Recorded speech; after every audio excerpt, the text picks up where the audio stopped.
All right, welcome back to the channel. So today we're going to talk about something a little different. I had a comment in one of my 1-minute videos. Somebody wanted to know a little bit more about how the flashers and the turn signals work with these switches that I showed on there. So we're going to kind of go over that today, and we'll talk about the switches that are on there, the poor design that AMF used for the handlebar switches, and I'll show you the diagram. It's really easy to set up. There's nothing to it. When I got this 76 shovel, they had the turn signals and emergency flashes tied into the same flasher. Now, in order for that to work, you have to hold both buttons in, both turn signals buttons in order for the flashes to work. They're momentary switches, meaning in order to get it to work, you have to hold the switch in. If you let the switch go, it shuts off. They're not latching, or I think that's one of the terms they use as a latching switch, where you push it in, it stays on until you push it again and it shuts it off. Why AMF never chose to do that, I couldn't even tell you. Maybe because of cost. But if you look at one of the switches, like this is one of the switches. It's just a momentary push button. Now, whether they couldn't fit an on-off push button in this footprint, I don't know. I don't know why they did it. You would think that, the electrical eyes, the 65 I had, and I'll show you a picture of that switch. You pushed up on the switch, it stayed on. Pushed it down, it turned it off. You pushed them both up at the same time, you had emergency flashers. You didn't have to be anywhere near the bike. Kind of defeats the whole purpose of having emergency flashers if you're stuck on the side of the road, if you've got to stand there and hold both turn signal buttons in. Because if I'm broken down at night on a highway that's not very well lit, the last thing I want to do is stand next to this bike. I want to be 20 feet away from the bike. Because a lot of times you'll see in the news where people that are drunk or high or whatever focus in on flashing lights, and the next thing you know, they're hitting a state trooper, they're hitting a cop that's stopped on the side of the road. It's called the moth effect, where they just kind of focus in on those lights. So the way AMF did it is they had one switch, which was a double pole, double throw switch. And I'll show you that switch in a minute, meaning it has two positions, the two center positions, and an on and on both the top and bottom. So let's go take a look at these switches, and then we'll take a look at the wiring diagram of how that's wired up. Okay, now mind you, this is not the final configuration. A lot of these wires have to be cut. I just hooked this up because I wanted to make sure it was going to work before I started cutting wires and hooking terminals in. I'm waiting for a whole new batch of terminal I think they're 3/16 female terminals to come in. Then I can cut all these wires and just get rid of this kind of mess. So this right here is a double pole, double throw switch, meaning the two poles, which are one on each side, you can have two input sources and two output sources. So this switch, if you look at the top, it says on. It's an always on switch, meaning it's on in this position, it's on in that position. So you have the left and right turn signal, which comes into here. Now the left and right in the front also ties into the middle terminal by the coil, and it goes to the rear left and right turn signals. You have this up here, which is on, which goes to this flasher, which is getting power. Orange on a shovel is always power. So it's getting power to this. You turn this on, the flashers are on. These two that are on the top, and you'll see in a minute when I go to the wire. It'll be a lot easier when you see the wiring diagram. These two go to the left and right buttons on the handlebar. So when it's in the down position, the flashes are on. You don't need to touch any buttons. You just keep that in the down position. When you're riding and you want to turn these turn signals, you flick this up. Well, this button came off, so I'll have to hook this back up. You have to put it up and push each button for the turn signal. So let me show you how that works. And you can use this in the accessory position. So right now, we're in the flashing. The emergency flashers, obviously. Not holding any buttons, nothing like that. So that's the way this is intended to work. If you're on the road at night, you want to be able to turn these on and get 20 feet away from your bike at least, especially if you want to make a phone call or do whatever. Now you flip it the other way, they go off. Now you have to go over to, when you're using the turn signals, you can see this turn signal works and that turn signal works. And they're on the back. I'm not going to bother to put the camera in the back, but that's how they're on the back. The spotlights, now the spotlights are not a factory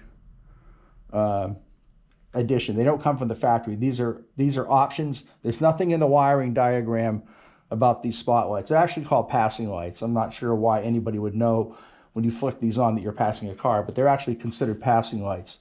So there's another switch, and all you need is a hot side. Again, orange is hot, and these two feed into this, and you turn this on, and you can have these on whether you want to, let me turn the camera a little bit, I don't know if you can see it. You can have these on whether you're in high beam or low beam. And then, you know, of course you can shut them off if you don't want them on.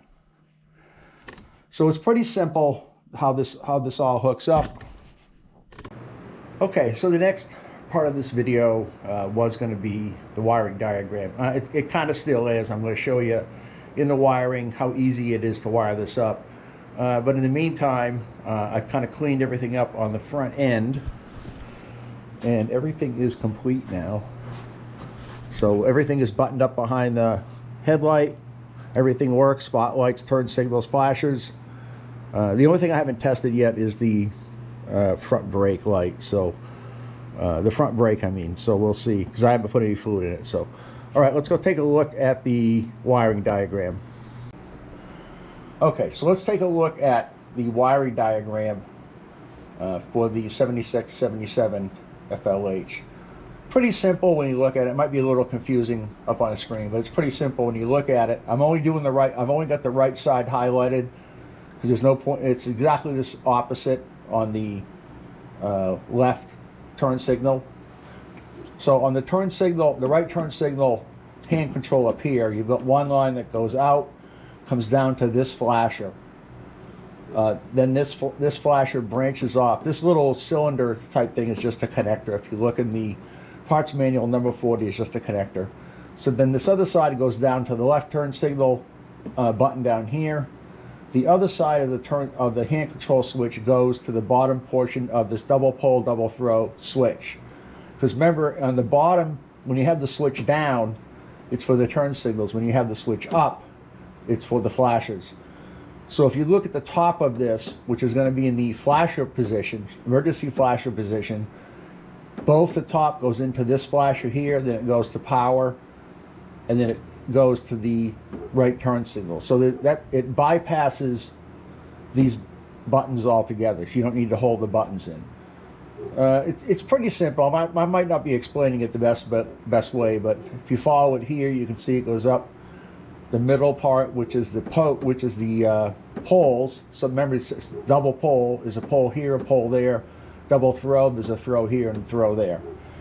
So it's pretty easy to wire this in. Anything that's in port 2 on the terminal block is all connected.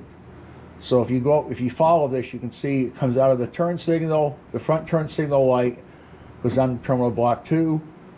The bottom right of terminal block 2 then goes to this switch. The top left part of the terminal block goes over to here, where there's another connector. This goes out to the right turn signal light. Then it goes down this way.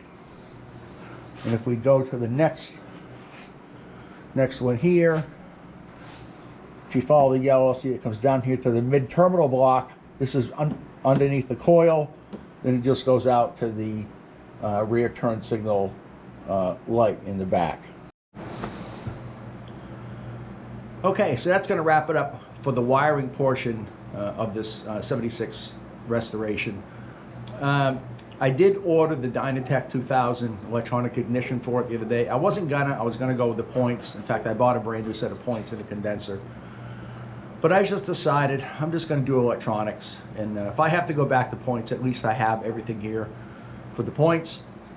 I did order a new cap for the relief valve for the oil pump. I didn't have the right washer in there, and it was kind of leaking out of there when I turned the motor over, you know, with the starter. So I'm waiting on that to come in. I think they're both pretty much going to come in on the same day, next week sometime.